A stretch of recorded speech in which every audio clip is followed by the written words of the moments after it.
ሰላም ሰላም ኩራት ተኸታተልተይ ከመይ ትኾኑ? ኣነ እግዚአብሔር ይመስገን ሰላም እየ። ንስኻትኩም ሰላም ክትብሉና ተመለኹ ከም ፍቓድ ኣምላኽ ሓምሊ ምስ ፍቕሪ እዩ ዝብል ሓበና ንከታተል።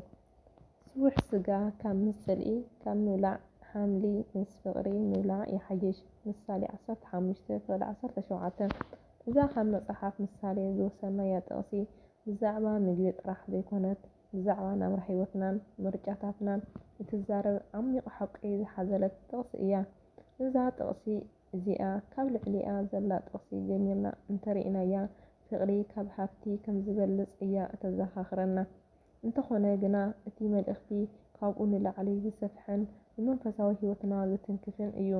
እዛ ጥቕሲ እዚኣ ኣብ ህይወት እንታይ ክንቐድም ከም ዘለና ሓቀኛ ጸጋ ኣበይ ከም ዝርከብ እያ እትምህረና።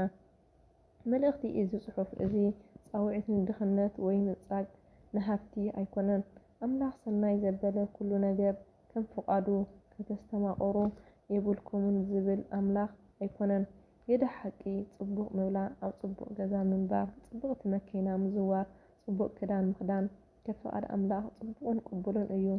ይኹን እምበር እዛ ጥቕሲ እዚኣ ብዛዕባ ሓደ ዝዓመቐን ዝያዳ ዋጋ ዘለዎን ነገር እያ ተዘኻኽረና ዘላ። ንሱ ድማ ፍቕርን ሰላምን ብፍላይ ድማ ኣብ ውሽጢ ስድራቤት። ስቡሕ ስጋ ምስ ጽልኢ። ስቡሕ ስጋ ንብዝሒ ሃብቲ፣ ንዓለማዊ ዓወት፣ ንስጋዊ ግርማን እዩ ዘመልክት። ሓደ ሰብ ኣብ ሓደ ምሉእን ጥዑይን ብሉጽን ምግቢ ዝመልአ መኣዲ ተቐሪቡ ክኸውን ይኽእል እዩ።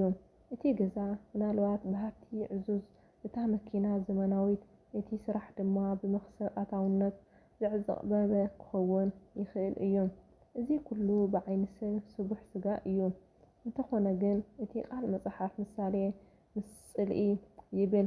እዚ ጽልኢ እዚ ኣብ መንጎ ስድራቤት ዘሎ ጥርሕንቲ፣ ኣብ መንጎ መሳርሕቲ ዘሎ ቅንኢ፣ ኣብ ልቢ ዘሎ ምረትን ይቕረ ናይ ዘይምብህሃልን ክኸውን ይኽእል እዩ። ኣብ ከምዚ ዝኣመሰለ ሃዋህው እቲ ስቡሕ ስጋ ጣዕሙ ይስእን። እቲ ብሃብቲ ዕዙዝ ዝኾነ ገዛ ናይ ብሕትውና ቤት ማእሰርቲ ይኸውን።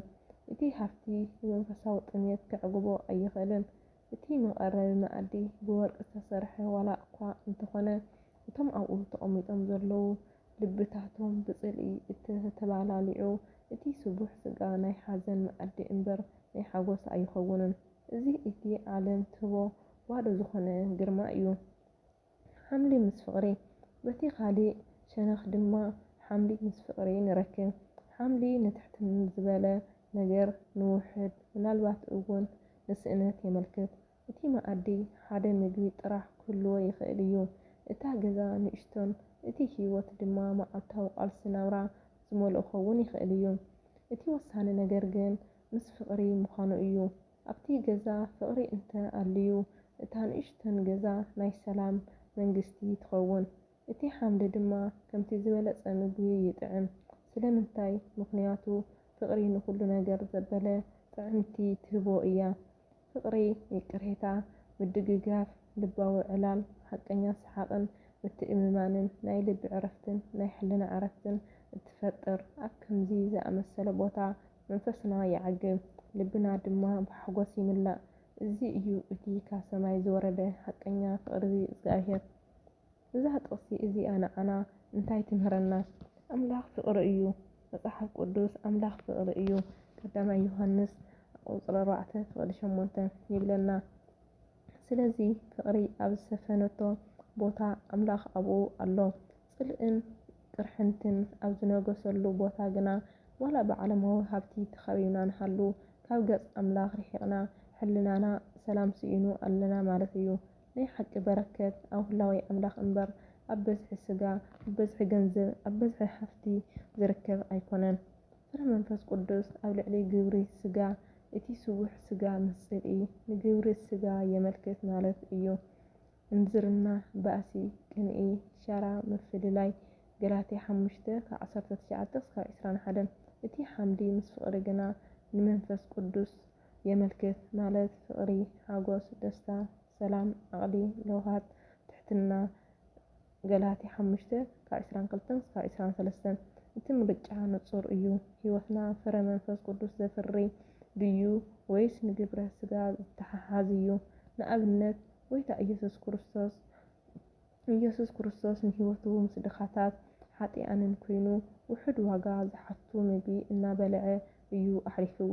እቲ ዝኸበደ ዝነበረ እንግዶት ግና ብፍቕርን ብምሕረትን ብይቅርታን ዝመልአ ስለዝነበረ ህይወት ሰባት ዝልውጥ እዩ ነይሩ። እታ ኣብ ታሪኽ ዓለም ዝዓበየት እንግዶት እታ ኢየሱስ ክርስቶስ ምስ ሃዋርያት ዝገበራ ናይ መጨረሻ ድራር እያ። ንሳ ድማ ብስውሕ ስጋ ምስ ጽልኢ ዘይኮነትስ ብሓንቲ ቁራስ እንጀራ ጽዋእ ወይንን ምስ ፍቕሪ እያ ተገይራ። እንተኾነ ግን እቲ ኣብኣ ዝነበረ ፍቕርን መስዋዕትን ንዓለም ብምልእታ ዘድሕን ጸጋ ሒዙ መጸ።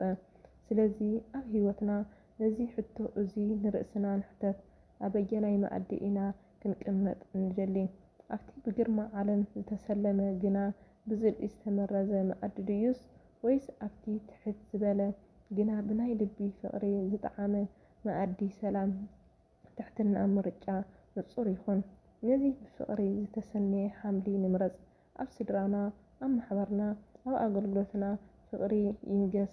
ሽዑ እቲ ውሑድ ነገር እኳ ኣብ ኢድና ዘሎ ኣብ ቅድሚ እግዚኣብሔር ኣምላኽ ኣብ ቅድሚ ሰባት ዝኸበረ ነገር ክኸውን እዩ። ኣብኡ እዩ ሓቀኛ ጸጋን በረኸትን ሰላምን ቅድስናን ዝርከብ። ኣሜን ኣሜን ኣሜን። ነጠን ዝጐደለን ባዕትካ መላእክቲ ኣረምለይ። ወስብሐት ለእግዚአብሔር ወለወላዲቱ ድንግል ወለመስቀሉ ክቡር አሜን።